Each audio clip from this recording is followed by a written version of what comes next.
Well, it's another weekend on the ridge, and I got something pretty cool here. This is I guess maybe day 2 of timber framing. It's not a 101, but anyway, I got a cousin who watched my previous video, and he texted me and said he had something for me, and went to his house and picked this stuff up, and it's really cool.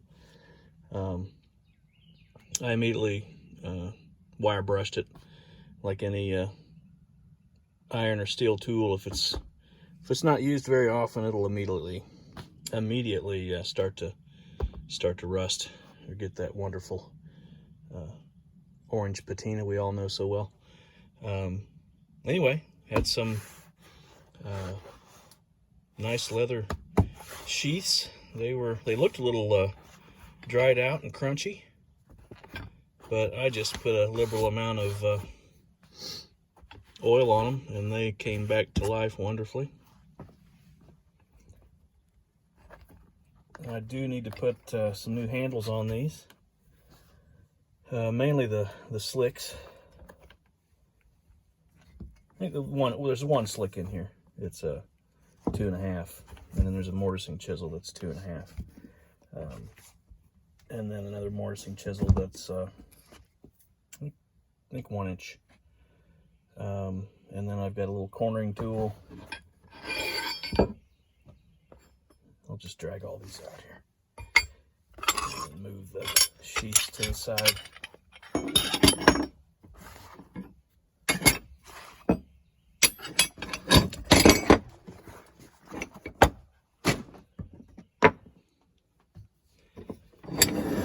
Okay, there we go. Yeah, I just took a wire wheel and on a 4-inch grinder, and got all that surface rust off. And the cool part, that's cornering tool. I think this is a paring chisel he may have made or picked up along the way. I can't really make out any of the manufacturers, but based upon the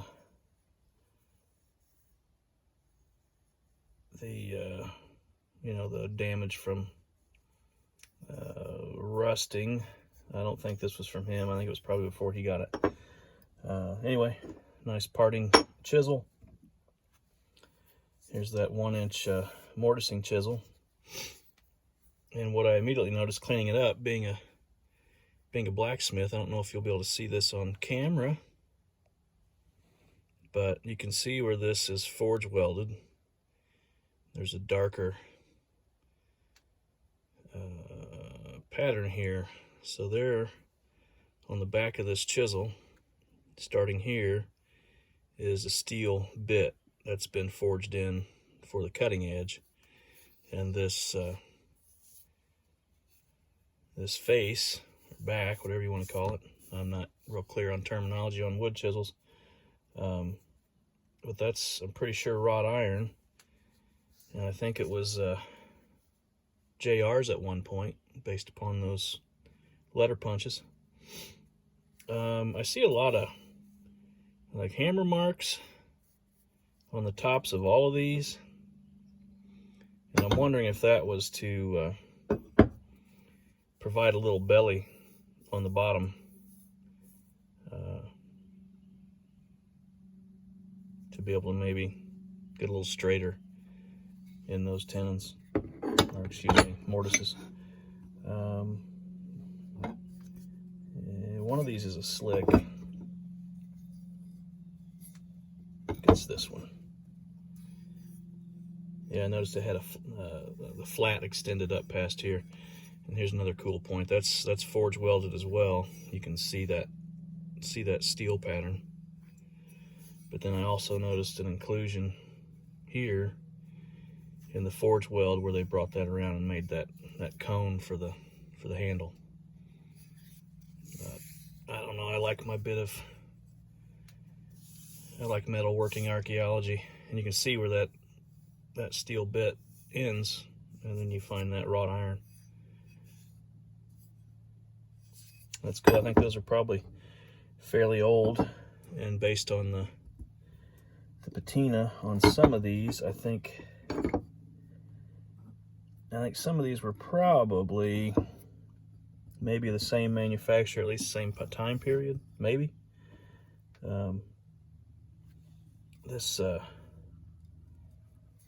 This chisel doesn't appear to have any type of laminating done to it, so I think it might be just steel. And I think it's one that's got some marks of manufacture, but I can't make it out due to some of the damage that's been done here. I'm going to assume that somebody tried to tighten up that cone, that socket around this wooden handle by hammering on it. It's got the marks on the back, the front, that show maybe, putting a little bit of belly in it. Yeah, I think these are really cool. This may be of the same vintage too. It's got the same pattern welding as well on those. Yeah, corner chisel, that's pretty cool.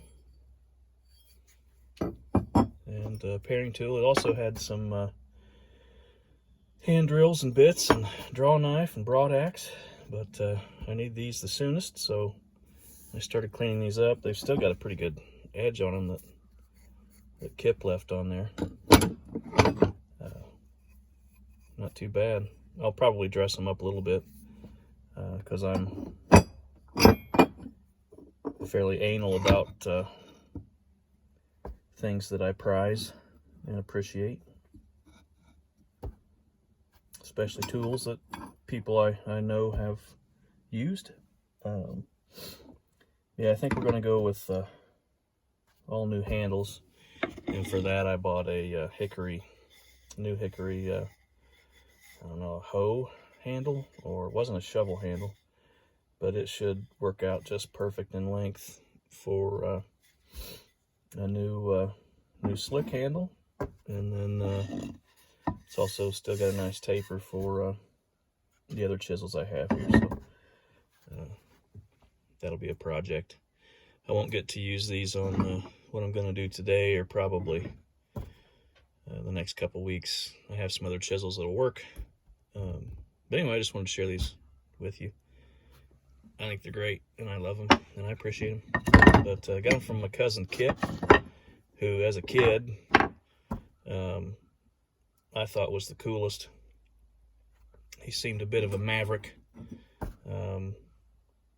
He would occasionally show up to family functions, and he always had a cool car, and he had a particularly cool Volkswagen that was set up as a dune buggy. Had a custom front and fender flares and hopped up engine. Yeah, as a kid, he was pretty cool. Somebody a boy would want to be like. And but anyway, Kip built a house. I'll try to get him, see if he can send some pictures of that house. He reassembled a cabin and added on to it and lived in it for several years, and from what I understand, it's quite beautiful. But he used these tools on that, and I think that's really cool that these were family members, and then I get to use these on my home as well. So big thanks to Kip, or Kippy as everybody called him. Yeah, these are cool.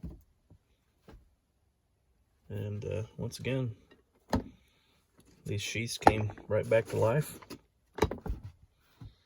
So that'll be a fun project. I don't know if I'll record any of that because it's kind of boring. All right, a little bit of old school here.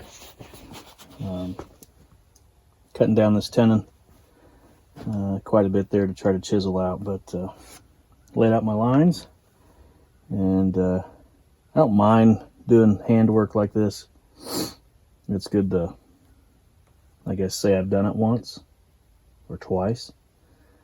I could have, got a little closer with a circular saw and cleaned this out, but this isn't too tough. But the problem is, I got a pretty bad case of carpal tunnel in both hands, and I have for years. And this kind of work is bad for having a restful night's sleep. So I'll do a little bit, say I've done it, and understand the process.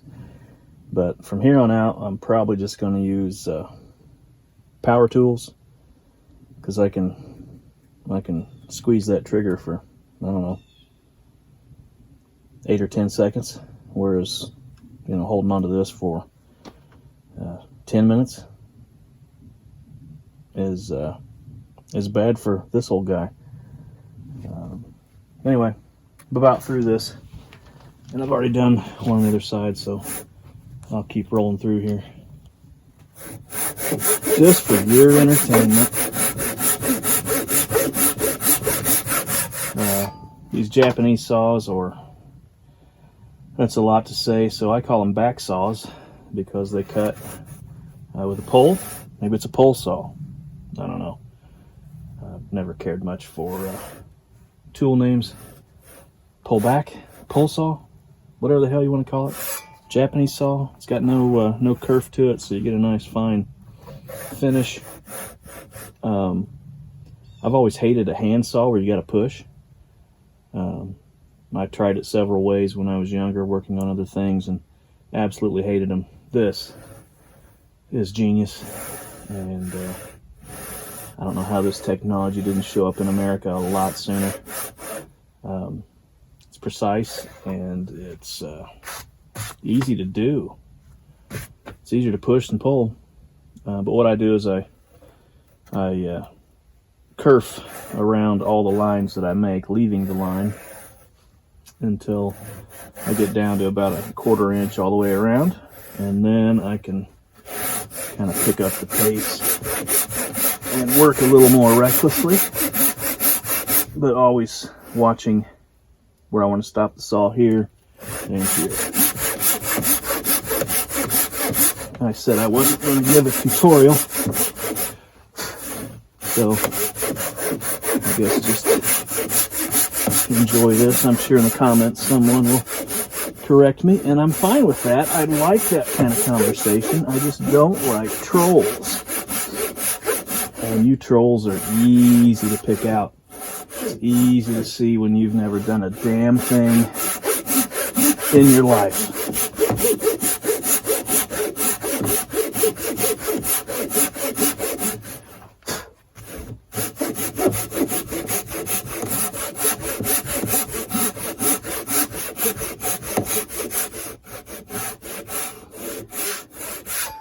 I've already cleaned up a cut this way, so I should bottom out here soon. Yeah, there we go.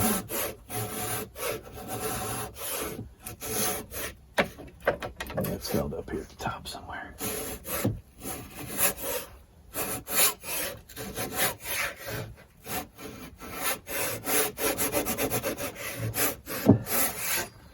Almost there.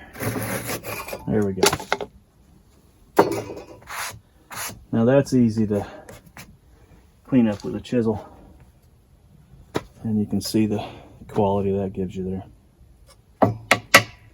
I'm sure there's fellas out there that know all the ins and outs of these, but I think this was like 15 bucks at Menards. This is my second one. The other one I had for several years, and probably would have lasted several more, but I, doing some trim carpentry and having to fix some things, occasionally come across a nail and ruin them. But these are nice. But there's that. Here's a lesson for used people. Let me start that again. Here's a lesson for those of you who may not know, but the humble framing square that I've used for years, I had no idea until I did a little bit of reading and research about timber framing that the current design that we have was apparently, and correct me if I'm wrong in the comments, but was apparently birthed out of timber framing for speed and efficiency. Not only is it a square, but also your short leg is 1.5 inches wide for 1.5 inch tenon or mortise on your 6-inch material, and the long leg is 2 inches in dimension for your mortise and tenon on 8-inch material. So that's pretty cool. So when you're laying out your tenons, well, let's do this. There's another smaller square which is laid out with 1.5 inch long leg and a 1-inch short leg. So this smaller one's a little easier for laying out smaller things, but essentially what you can do is, from your working face to your tenon, you can I'm pretty good at feeling things with my fingers, and I forget what it was. My dad taught me this when I was supposed to be a machinist, that your fingers can feel some ridiculous tolerance, much better than a machine can, or much faster than a machine can, or a set of calipers, or all about speed and feel. But anyway, feel that working face, 1.5 inches, and then run your mark down, and there's your 1.5 inch tenon. And when you can lay that all around, feel that working face, strike your line, your working face, and you strike your line. And that's a lot faster than coming in here and putting out hash marks for 1.5 inches, and then lining up your marks and making a line. You've already got that gauge right there for striking a line, and then coming back here and marking off your 90 degree. There's your tool tip of the week. Here's where I am now. I got those hand sawn out, and I think that looks pretty good. I've still left what I call leaving the line. Your layout lines, I leave those, and then I'll generally work down to those with whatever the project is. I'll leave those lines. If it's metal or wood or anything else, leave those lines, and then you can work down to them with a chisel or a grinder or files. But if you cut those lines, a lot of times you'll go past the line. I learned this a long time ago when I was a kid. If you try to cut on that line, you'll generally get into where you don't want to be, and then your fitting is a failure. So leave the line and work down to it with finer and finer tools, and you'll seldom be disappointed with the end results. Now, this was saw cut. It's not kiln dried. It's been underneath the bunkhouse for, well, the log was probably cut last year, and then it was saw cut maybe 6 or 8 weeks ago, something like that, and it's been air drying underneath the bunkhouse. I don't know what its moisture content is. It's probably still pretty wet, so it will shrink more. And here's an interesting thing about wood. If you're trying to be fine, you want that wood to be as dry as possible, because dry wood is fairly stable, but given any bit of moisture, it's going to start moving. It'll swell. And what I found making various boxes and things, I think wherever you want the finished piece, whether it's furniture or timber frame or a gun or a box, whatever it is, if you assemble that and build that in the area you intend on using it, like an unconditioned garage. Build it in an unconditioned garage and take your time. That wood will generally stay as you fit it. You know, this is my toolbox for my hand tools for forging and gun building and knife making, those kind of things. I intended this to be in my unconditioned garage, occasionally heated. Now it's outdoors essentially, but it's sheltered from water, but it's picking up all the ambient humidity. And where you'll see changes is I use wood dowel or trunnels or tree nails, whatever you want to call them, to assemble all my woodwork and do joinery. So this joinery was done. This wood was kiln dried, and it sat in my garage for, I don't know, for almost a year. But then I assembled it in the garage, in my old workshop, unconditioned, and joined it there. And now what I can feel is this wood's taking up moisture, and the wood, based upon how it's cut out of the log, is pretty dynamic. But what you can feel here, what I feel with my fingers, is that the tree nails, trunnels, dowels, whatever, have stayed stable because the log is more stable in length. How do I say that? The grain is more stable in length than it is in width. So these feel like they've shrunk past this face, but in actuality this has swelled past the end of these dowels. But it's not bad. But if I were to take an item like this or this timber frame and move it inside a warm, dry building, it will eventually dry out and it will shrink considerably.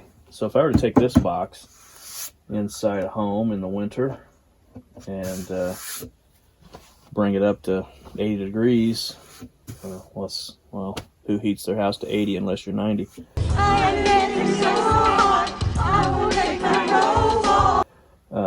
If you heat that room up to 72 degrees for 4 or 5 months out of a northern winter, you'll start seeing joints expose, and it'll become loose and potentially rickety if you did not use glue.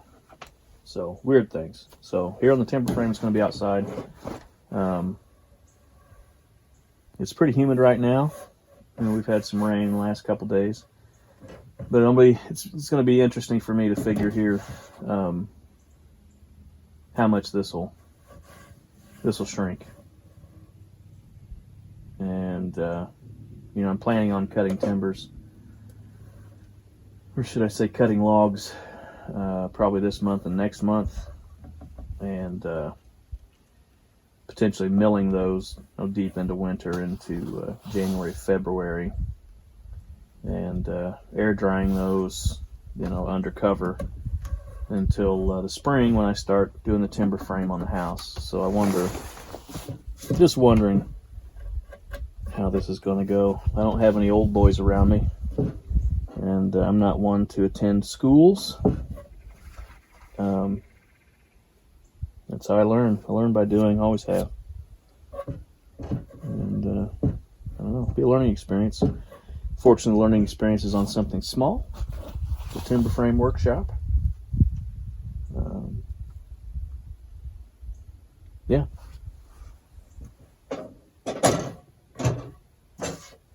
Always learning. Back to where I started with that long-winded conversation.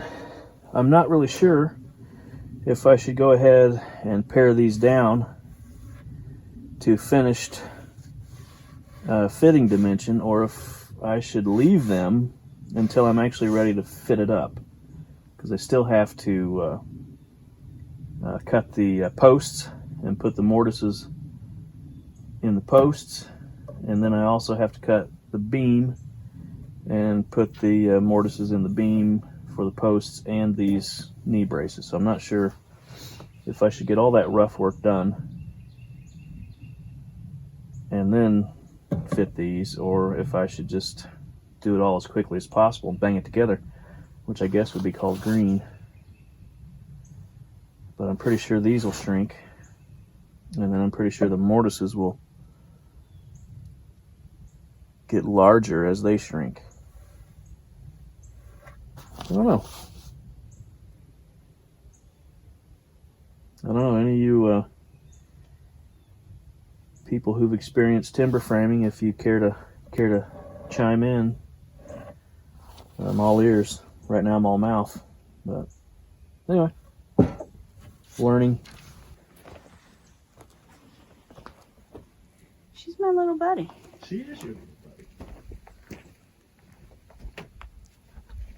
She's never far from you. Never.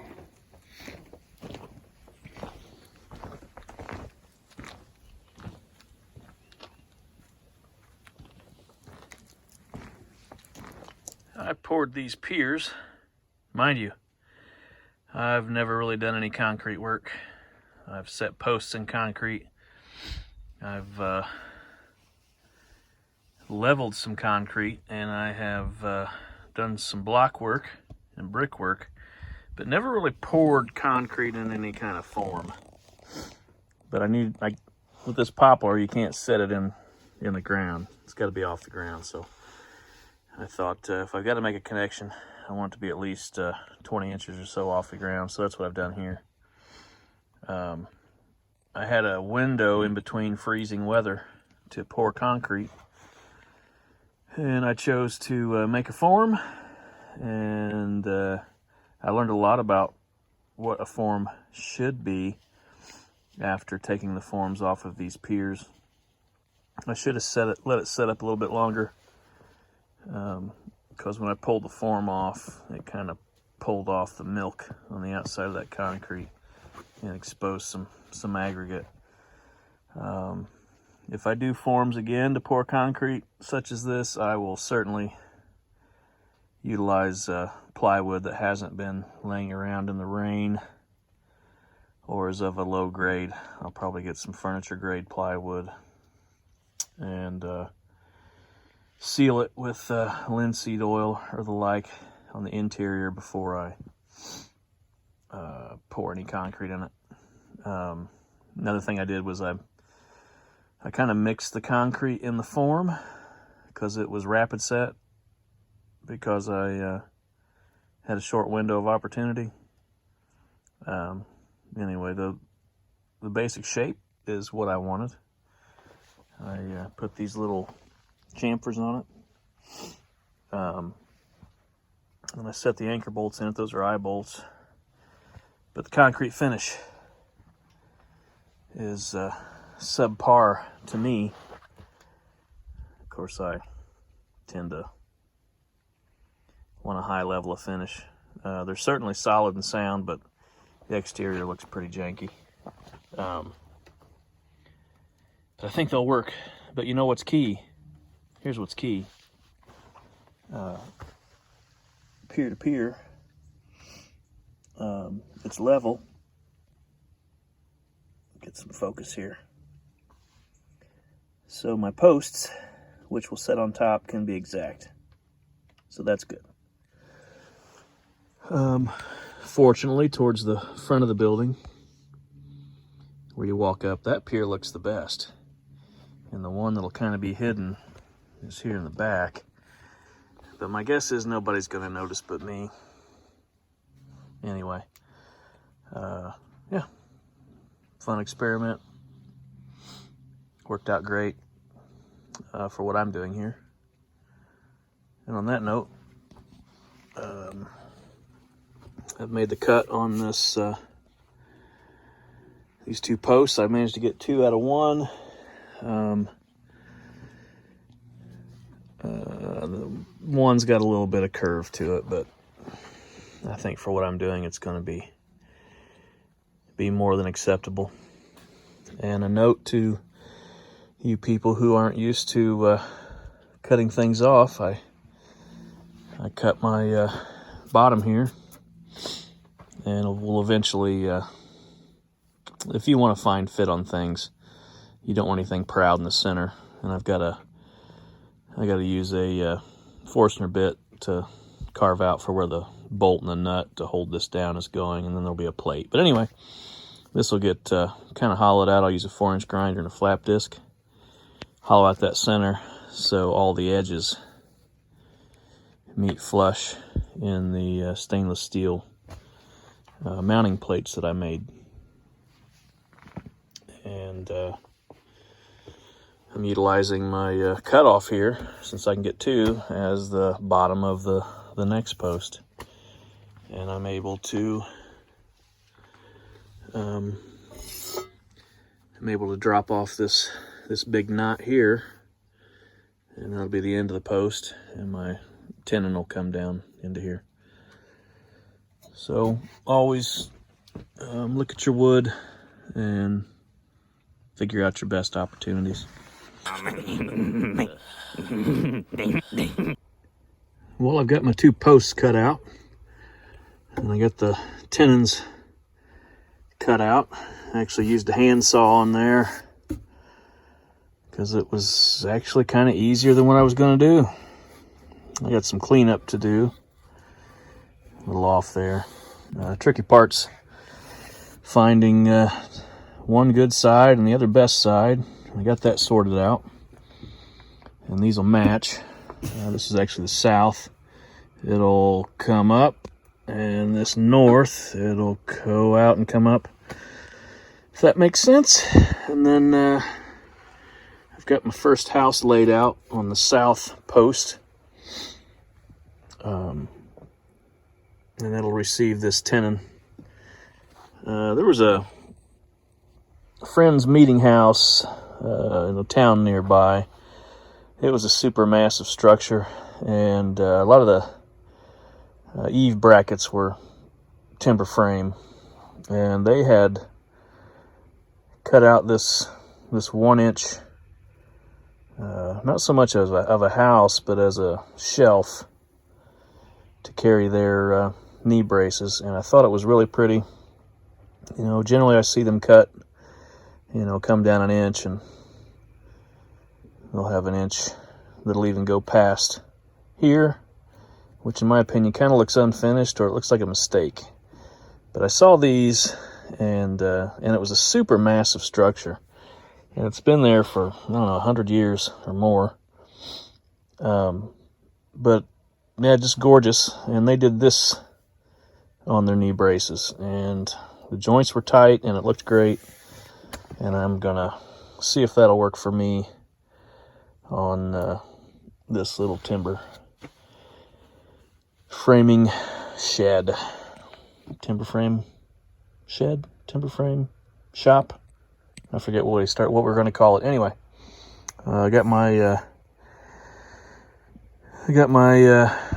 mortise laid out. I need to locate center, and then before you ever start paring away any of this stuff, you want to drill, and I'm going to drill my holes in here to hog that material out, and then I'll clean up with chisels. But you always do that first, because you have a good flat surface to work from. And once that's done, clean that mortise out, and then I'll come back. I've already used a knife and designated all of these marks to pare away with a chisel. But that's where we are now. Going pretty good. Fairly pleasurable on a Saturday afternoon in the woods. Well, I bought some cheap gear off of McMaster-Carr. It's this angle drill attachment thing. It's pretty chintzy. It's made of plastic, but it's kind of working. With an 1.5-inch Forstner bit and my Milwaukee drill. that accepts a 1/2-inch shank. I'm drilling out this mortise on the ground because I need to make some sawhorses. But there is that. Seems to be working pretty good. I stayed a little shy of my mortise line that I've got cut in because this side of the mortise can be seen from this side of the post, whereas this side can't be seen. And then once I get this hogged out, I'll come in here with my chisel and clean this up and go for there. I got it set to a 3-inch depth with this gauge thing here. I have a little faith in it, so paying attention to that. But seems to be working pretty good. At least I can kind of stay in position and stay straight and not wander off too much. I'm not too bad at that anyway, but I thought this might kind of help. I can put my foot on that platform or my knee. It kind of replicates an old style beam drill. Anyway. Okay, I've got this mortise hogged out. I think that homemade-ish tool worked out pretty good. I'm shy of my mortise. Now I just need to square that out, make sure it's to depth, and then I can start clearing out this part of the house.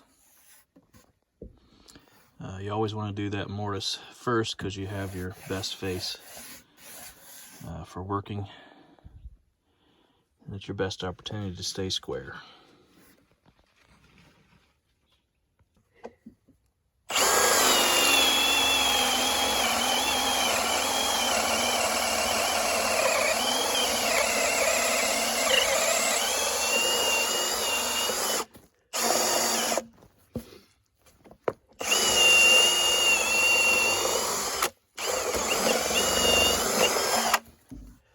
I guess a fella could make a fire if he almost did. I don't know. Not careful, make a fire.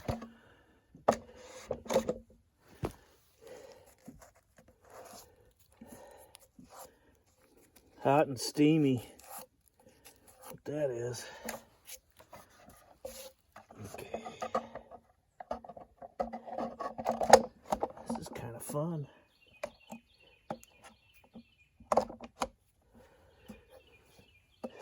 Kind of fun.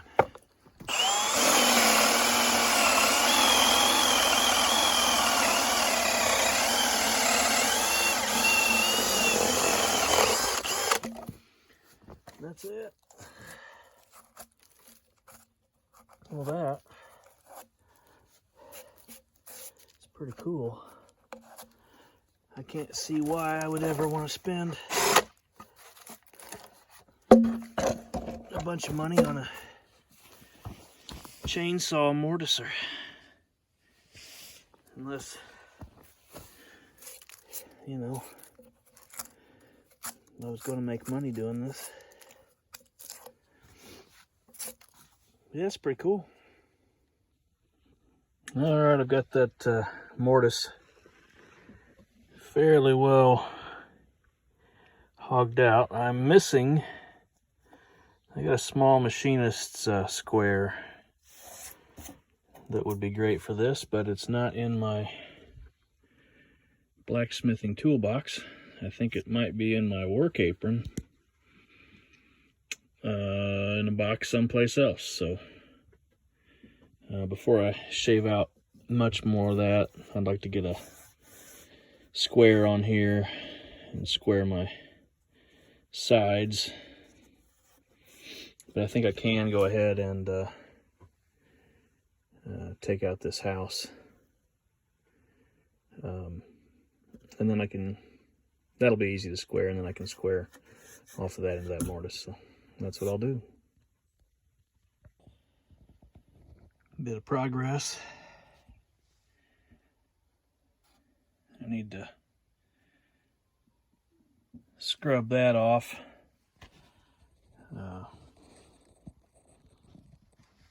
Wasn't quite the dimension I need when I started it, but I focused on the tenon and the tenon placement, which is most critical. And I got the house cut out. The tenon is in.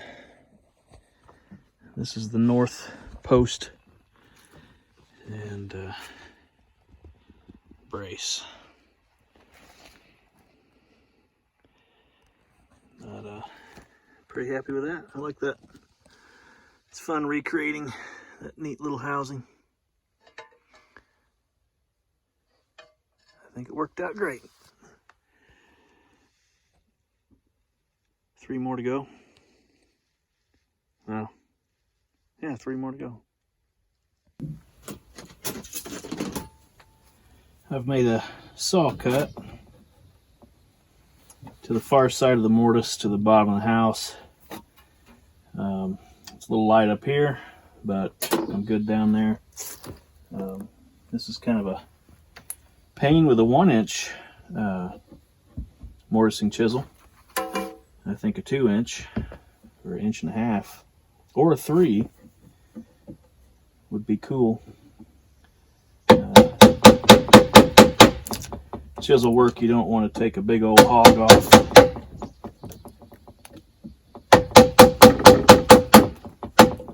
I like to keep it about 3/16. Start at your stop and work back and blend that in. This, like I said, this isn't a tutorial. It's just how I do things.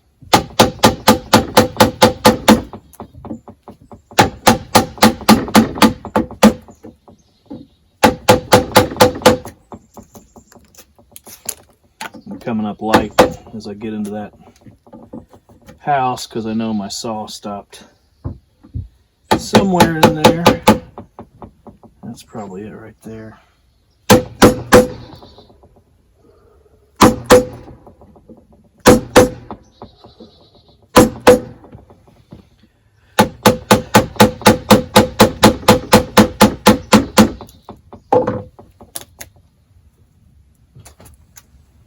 Yep, coming up in there.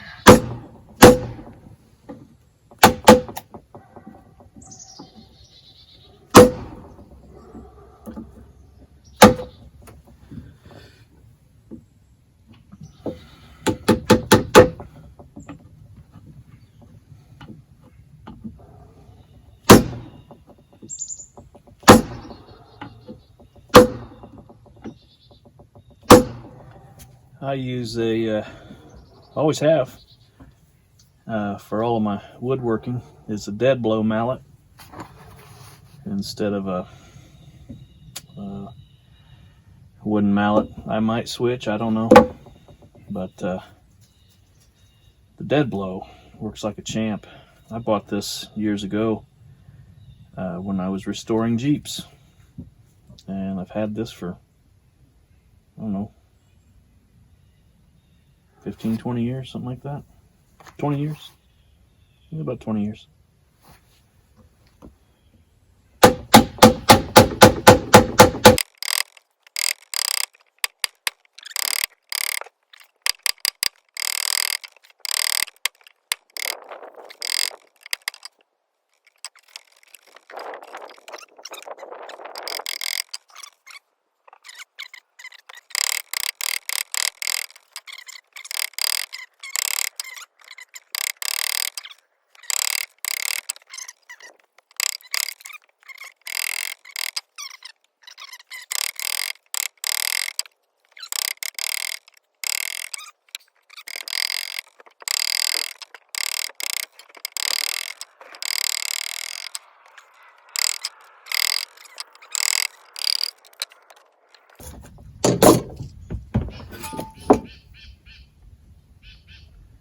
I've got a plunge from this corner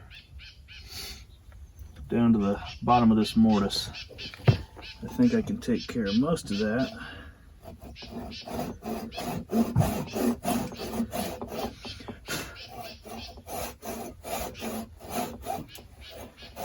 So,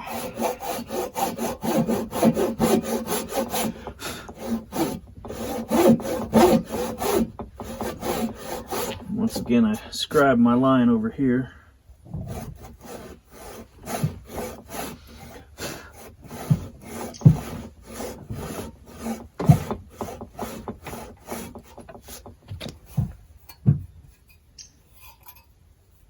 Where that knot is gooey.